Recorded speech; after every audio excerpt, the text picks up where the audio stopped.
What's going on, guys? This is Tower number 9. Today we have a video here with Sabine Wren on my side here, and I'm playing against Grand Admiral Thrawn, the latest leader to be previewed. So Thrawn allows you to look at the top card of each player's deck, and as an action, you can spend a resource and exhaust him to reveal the top card of any player's deck and exhaust a unit that costs the same or less as the revealed card. So, interesting ability there, a repeatable exhaust effect, and also some information about what's coming up next. So, looking at my opening hand here, I see that I have Greedo, who's a good turn one play. I could go Greedo into Starwing Scout, but I'm a little worried because of the large number of events in hand. Sabine's a very aggressive deck, and you want to have some strong early units.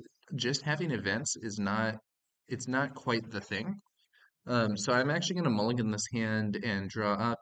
And this new hand looks like it is a fair bit better. We still have a strong event with Surprise Strike.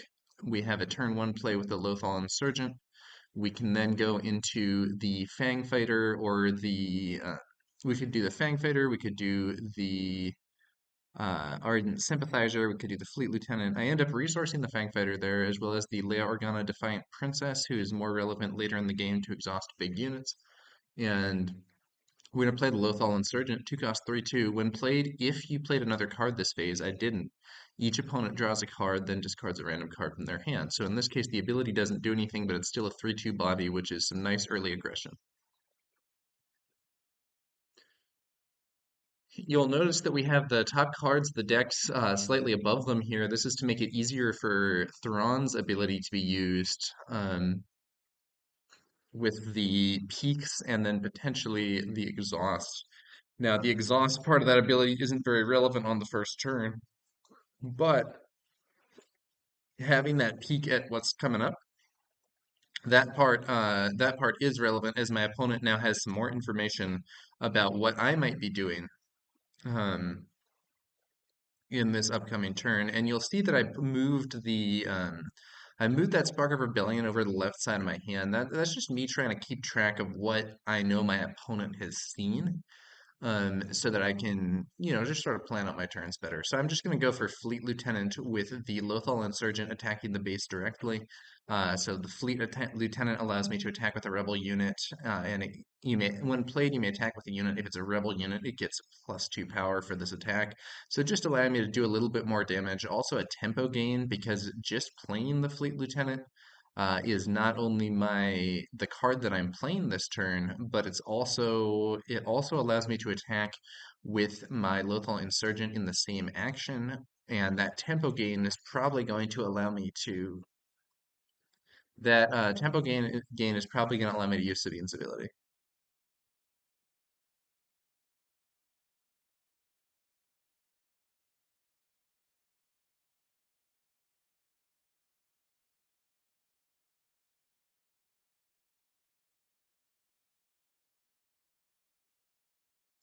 Okay, so we see a no good to me dead played here on one of my units. So this exhausts a unit and then it can't ready um, during this round, including during the regroup phase at the end of the round. So that's being used to lock down my Fleet Lieutenant for the next turn. And I use Sabine's ability here, so her action deals 1 damage to each base.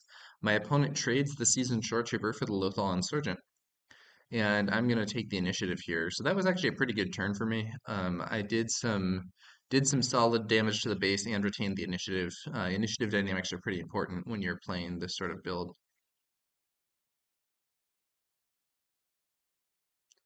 Okay, so here I have the Millennium Falcon, a very strong card. I was going to resource the Ardent Sympathizer, but I ended up deciding I think it's better to resource one of my non-unit cards here. This turn I'm going to be able to, so the Fleet Lieutenant's still exhausted. This turn I'm going to be able to deploy Sabine.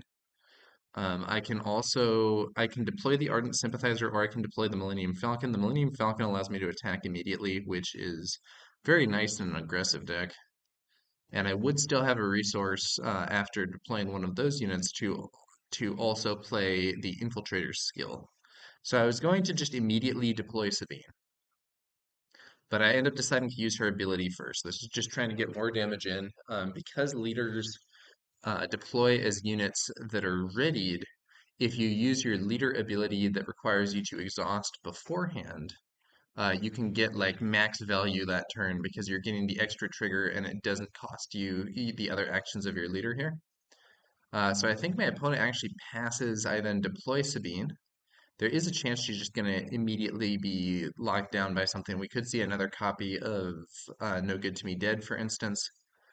We end up seeing an ISB agent, 1 cost, 1/3. When played, you may reveal an event from your hand. If you do, deal 1 damage to a unit. So a waylay is then revealed. So 1 damage to Sabine. She has 4 life remaining. Could be worse. I end up giving Sabine this copy of Infiltrator's Skill. So that's a 1 cost attachment that gives +1/+1 and attached unit gains Saboteur. Now, there is some risk that Thrawn's ability could just be used to exhaust Sabine here, which means that it's arguable that playing the Infiltrator skill isn't great. But if that's the case, it could also be used to exhaust the Falcon when I play it. So it's sort of one way or another. I attack with Sabine. My opponent actually takes the initiative, which I'm really happy to see. Kind of a weak turn for my opponent. So I do 4 damage with Sabine and then 3 damage with the Falcon. And additionally, that Fleet Lieutenant that was temporarily kept exhausted is now going to ready up.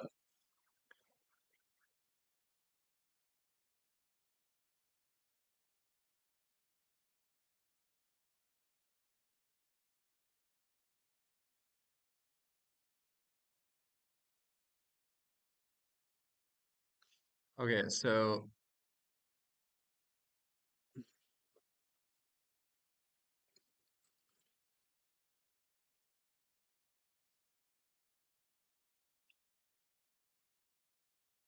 now we're going to go into this turn, and I have a I have a pretty strong position here, but I do actually make a bit of an error. So when I'm planning out my turn, I didn't realize. I thought I was going to be able to play the Fighters for Freedom and send in a surprise strike this turn, but I actually miscalculated. I forgot that I was going to have to spend a resource to keep the Falcon in play. So it's going to be a bit of a worse turn than I would do otherwise. Okay, so Thrawn's ability could be used here. My opponent has the initiative. So if one of those cards on top of the deck there costs 4 or less, he can just use Thrawn to exhaust Sabine. If it costs 3 or less, sorry, 4 or more, he could use Thrawn's ability to exhaust Sabine. 3 or more, he could just exhaust the Falcon. But it looks like he's not doing that. Ends up,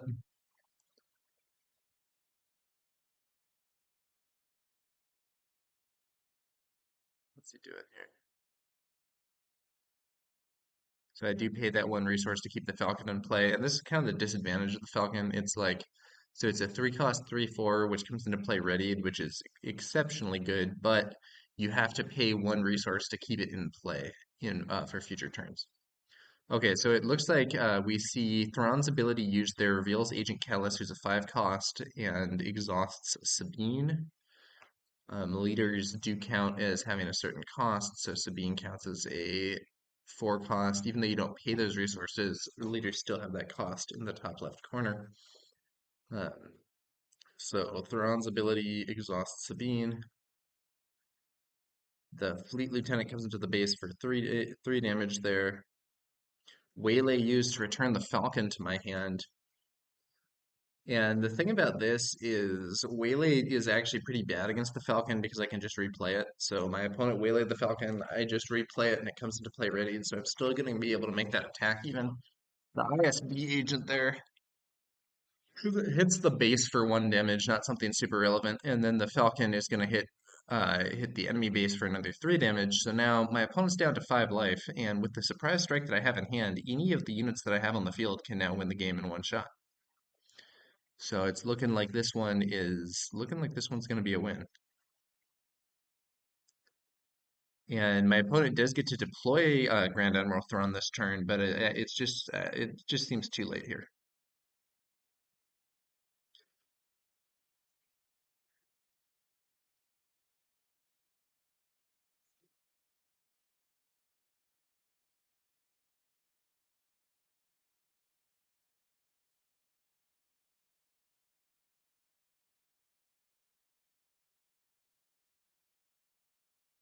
And overall, this is not that unusual for this style of Sabine build. If the opponent has a slow start, and we saw, some kind of missed plays or, turns that had relatively low impact plays with resources going unused for my opponent.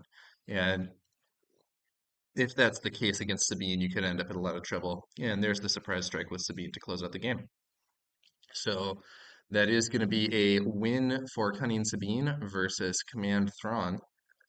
And we're going to go ahead and do a round two. Let's see how this one goes.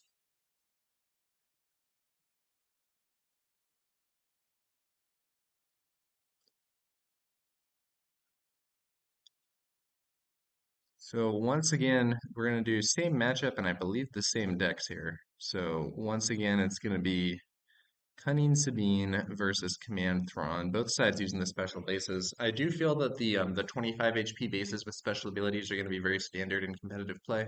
I think most constructed decks are likely going to be using them. I don't know for certain. I could easily prove to be wrong. Okay, a starting hand really bad. We have a lot of 3-cost units and I believe an attachment. Mulligan into a hand that's honestly also pretty bad.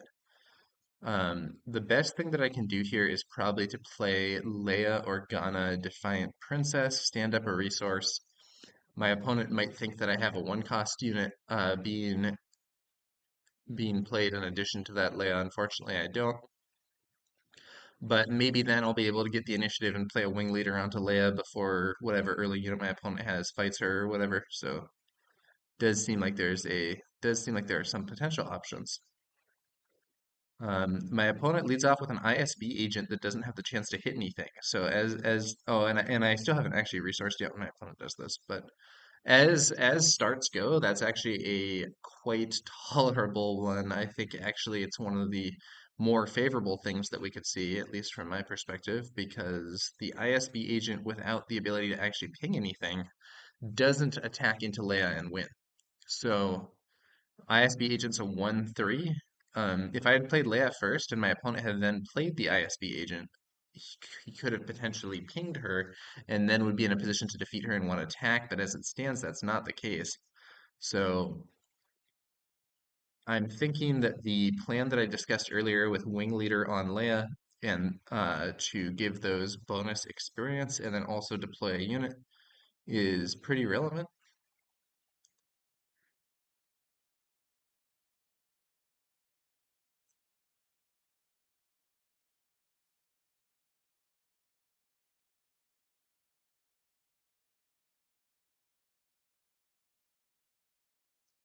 So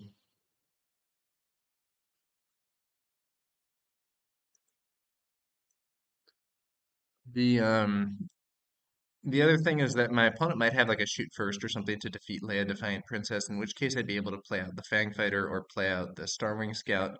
My opponent plays out a surprise strike attacking with the ISB agent at +3, but actually goes for my base instead of Leia. I'm quite happy to see that. I think I'm generally a lot more aggressive than my opponent.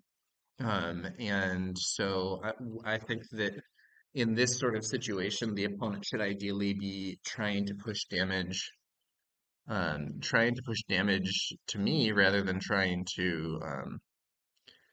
to push damage to my units rather than to my base, trying to gain control of the board. So in that case, I sort of slow roll the situation by using Sabine's ability. The reason for that is that I know that Thrawn's ability could exhaust Leia. My opponent opts to take the initiative rather than exhausting Leia, which then allows me to play the wing leader, buffing Leia and attacking into the base for 4. If my opponent had exhausted Leia, I might have deployed one of the other fighters instead, not sure. But as it stood, I got more value, and I do somewhat think that the opponent probably should have just used Throne's ability anyway rather than taking the initiative, but I could be wrong. Uh, I think the initiative is important, but in that situation, using Throne's ability would have saved some damage on the base. In general, my view of this matchup is that Sabine is very much the aggressor, and I'm trying to do damage as fast as possible, and my opponent should be trying to remove or control my units, prevent me from getting all that damage in, and by this method take control of the game. So this time he does use Thrawn's ability to exhaust Sabine. I attack with my Wing Leader, landing 2 more damage on the base. Um, I have a shoot first, but not really a reason to use it here. Probably what I'm going to do this turn. So I can deploy probably a Fighters for Freedom. I could alternatively use the disabling Fang Fighter if my opponent played a strong upgrade. I don't think that's likely, but if it were the case, that could be an option.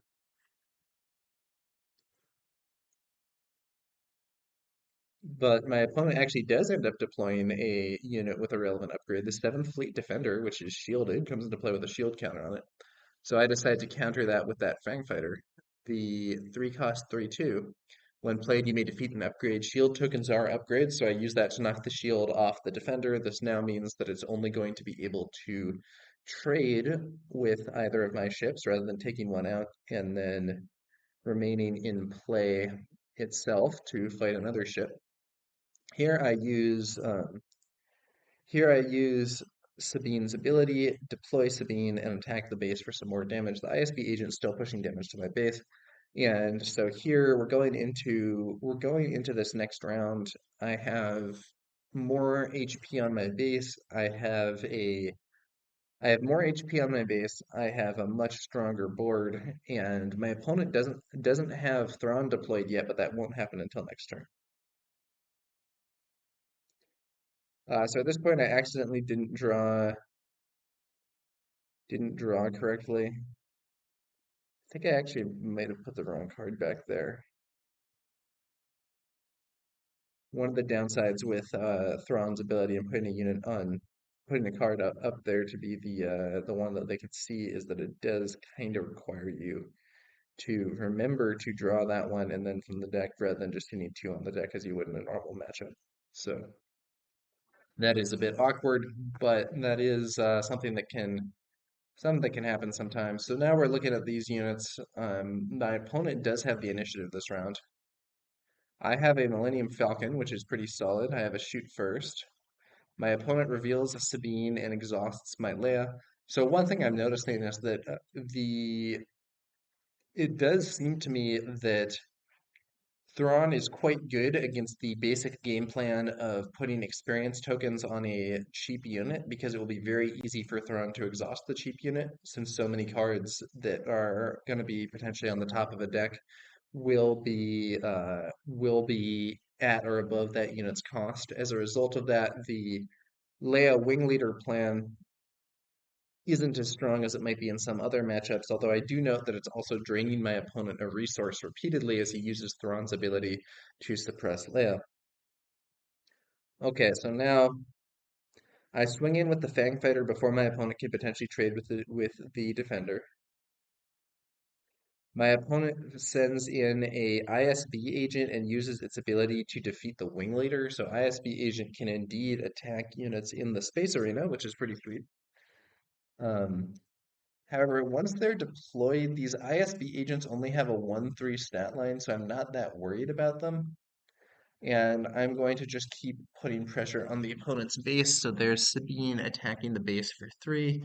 My opponent plays a resupply, which will allow him to deploy Tarkin this turn. I deploy the Falcon.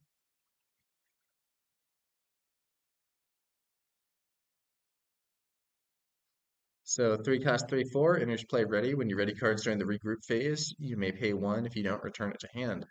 Uh, My opponent then deploys Thrawn, and I'm going to send the Falcon in to hit the enemy base for 3. I have a shoot first in hand, so now if my opponent doesn't remove both Sabine and both my ships, I can win with 1 action. I'm feeling pretty good about this game as well. My opponent makes a small attack there. I take the initiative. Thrawn hits the base there. I do think in this situation, my opponent has been racing too much all game and should be focused on trying to clear my board and trying to gain control of the situation. In this matchup, Thrawn is just not the beatdown. Sabine's the beatdown, and Thrawn needs to get control of the game.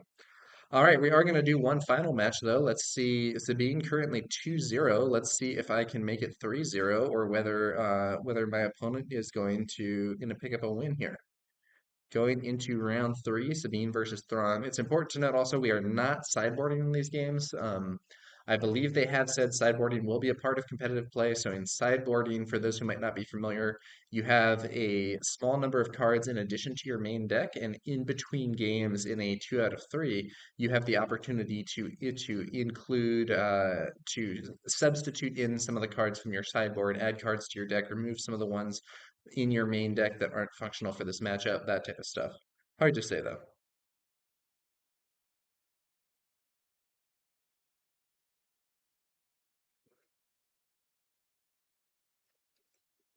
Let's see here.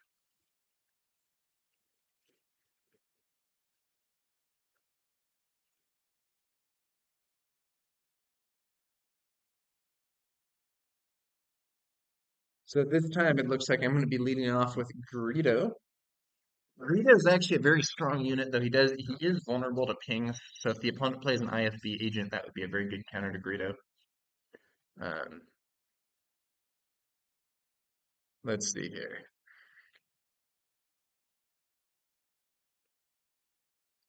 My opponent plays the Seasoned Shore Trooper, 2 cost 2/3. When you control 6 or more resources, this unit gets +2 power.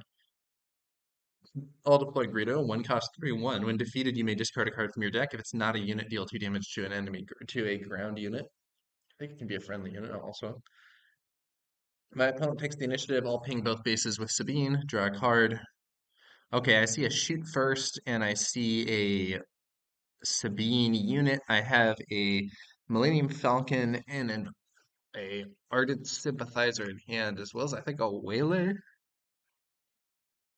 So Waylay seems like the card to resource here because it's not the deck that my opponent's running. It doesn't seem to me like Waylay is very useful against it in this sort of high pressure situation. There aren't like early big sentinels that I have to deal with.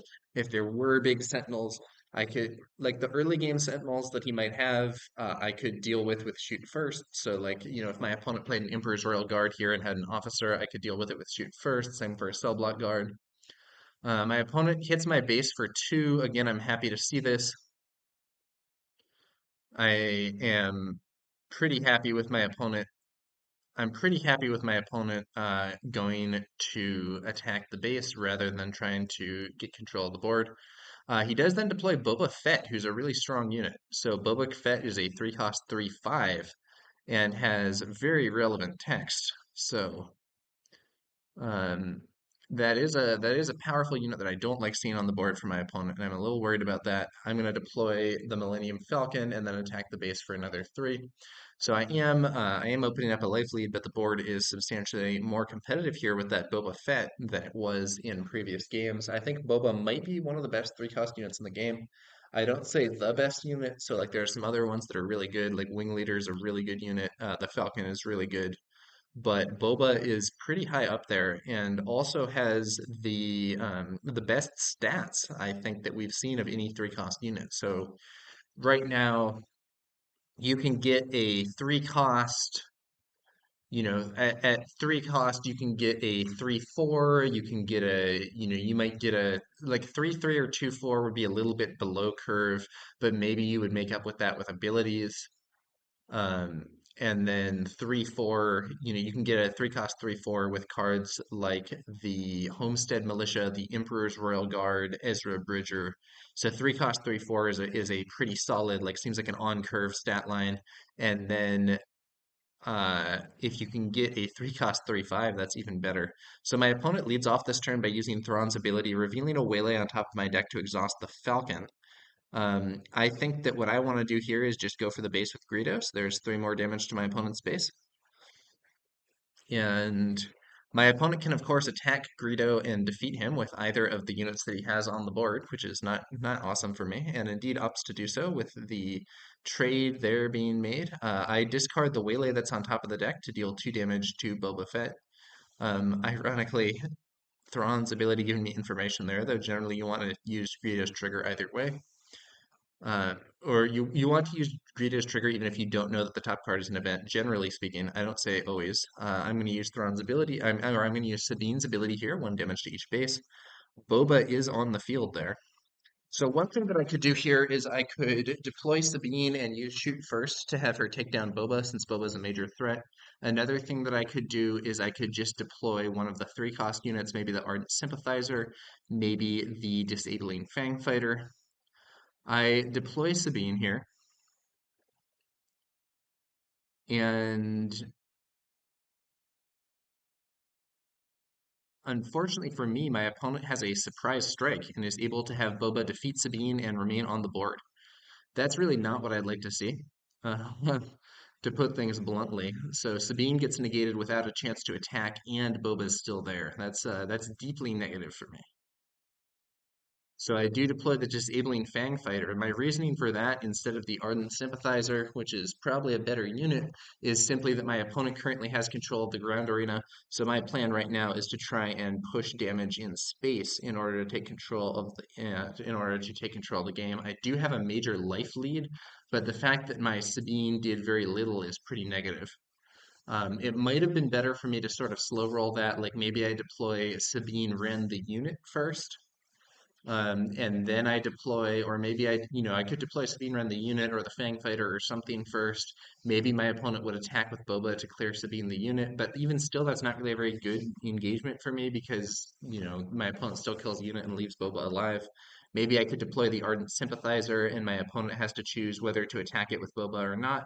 That would then also have the situation where I would be able, if I deploy the Ardent Sympathizer there and my opponent passes to wait for Sabine, I could just take the initiative and hit the base for 5. Another thing that I could do, and then if my opponent attacks the Ardent Sympathizer with Boba, they'll both be defeated.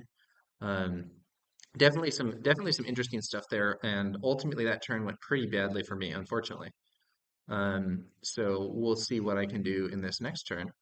I do have a nice force there in space, but my opponent uses the Energy Conversion Lab to deploy a defender there and ambush it in to take out my Fang Fighter. So that's not positive for me. I'm going to keep pushing damage through in space though. There's 3 damage. And my opponent will be able to deploy Thrawn next turn, which I'm not thrilled about, and does have a better board right now. So I'm feeling pressured. I do have the advantage of having a lot of I do have the advantage of having a lot of HP above my opponent. I deploy the Ardent Sympathizer, 3 cost 3/3. And when you have the initiative, it gets +2. So now my opponent has to take the initiative, attack with Boba, do some other thing that will handle the Ardent Sympathizer, or else I can take the initiative and hit the base for 5, which would be very strong, and put my opponent pretty close to losing the game, quite frankly. Uh, and so now we see a snowtrooper lieutenant played here, and it is going to allow Boba to attack with tempo here, but doesn't give an attack bonus because the Boba is not an Imperial unit. Uh, and this time, my opponent does end up taking the trade there, which I think is pretty reasonable. So I could use Sabine's ability here. I could also just take the initiative. If I take the initiative, that is going to allow my Falcon to attack before it can potentially be controlled. Uh, and we'll see what happens here. So I have a Leia Defiant Princess. I have a Fleet Lieutenant.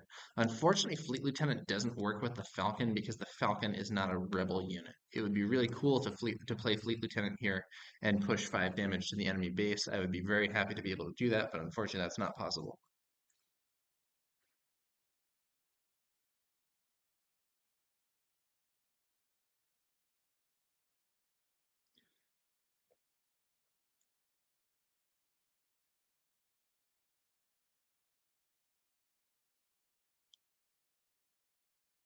Let's see here.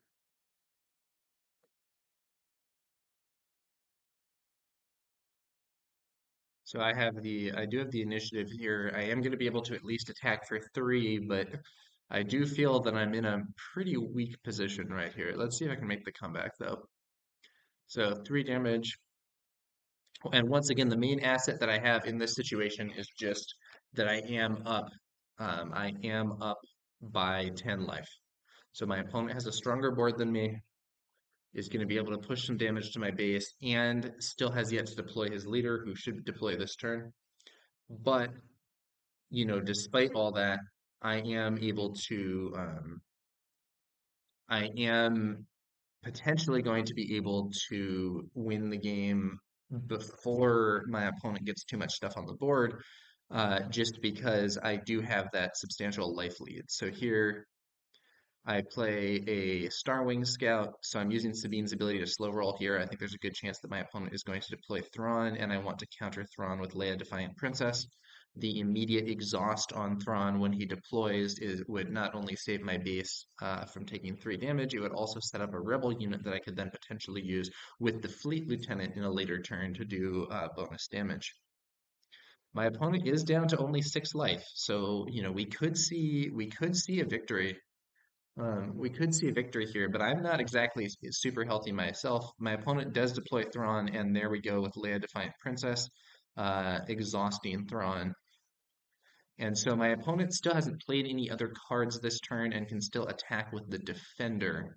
So we could see, for instance, the Defender attacking and clearing my Starwing Scout. That would allow me to draw 2 cards because I do have the initiative.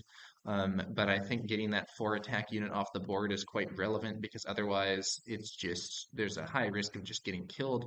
My opponent plays Agent Callus, defeating Leia Defiant Princess and drawing a card. I'm quite unhappy about that, as you might imagine, because this does mean I no longer have a target for my fleet lieutenant. So here, one thing that I could do is actually use Jeddah City to make it so that the defender can't do damage this turn, but I think that would be negative. The reason is that if I did that, the opponent would then be able to just take the initiative and attack next turn. Whereas if I take the initiative here, if my opponent wants to remove the Starwing Scout, he has to take the trade now while I have the initiative, which means I'll draw 2 cards.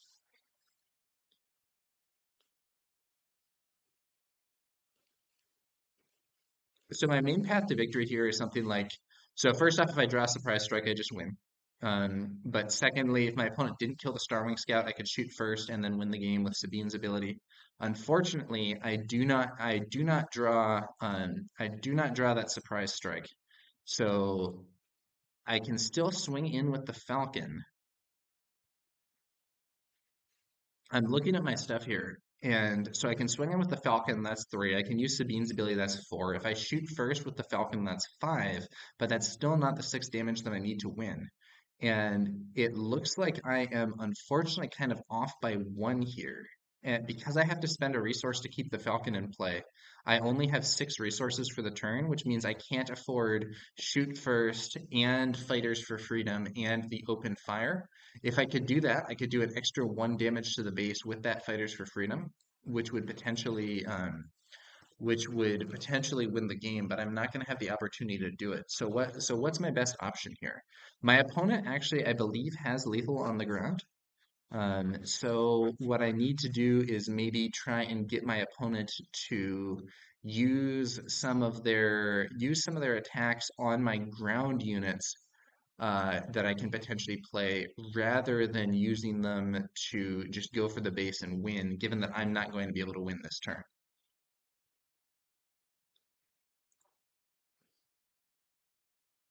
So I'll lead off with by taking the important attack with the Falcon, uh, knocking my opponent down to 3 life.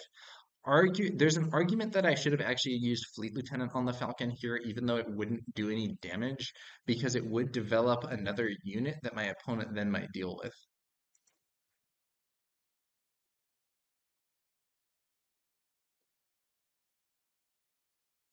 My opponent swings in for 3 with Greedo. So I do have an open fire, and I do still have Jeddah City, which I can potentially use to mess up my opponent's turn. So I'm going to deploy the Fighters for Freedom here. 3 cost 3/4 with Saboteur. When you play another red card, you may deal 1 damage to a base. This was actually a mistake. I think what I should have done here is used Jeddah City on my opponent's Agent Callus because that gets max value from it. That would be then a situation where my opponent could not attack with Callus for 4, which in this case, unfortunately, is quite possible. So now I'm in a tough scrape. So one thing that I can do is I can play the open fire. So I could play the open fire that I have in hand and defeat the shore trooper. I could also use or not the shore trooper, the snow trooper. I could also use Jeddah City on the snow trooper to negate its attack. I do have a copy of Spark of Rebellion, which I could use to remove any surprise strike or shoot first that my opponent might have in hand, but the problem is it's a little late for that because at this phase, if my opponent just attacks with those 2 units normally, that's the game. And I don't have anything that can control Thrawn, so I need to control the Snowtrooper Lieutenant as quickly as possible. I end up using Jeddah City on the Snowtrooper Lieutenant. So in this situation, if my opponent doesn't have something that will push bonus damage with Thrawn, I can actually win by taking the initiative, but he does have the surprise strike, so that's game.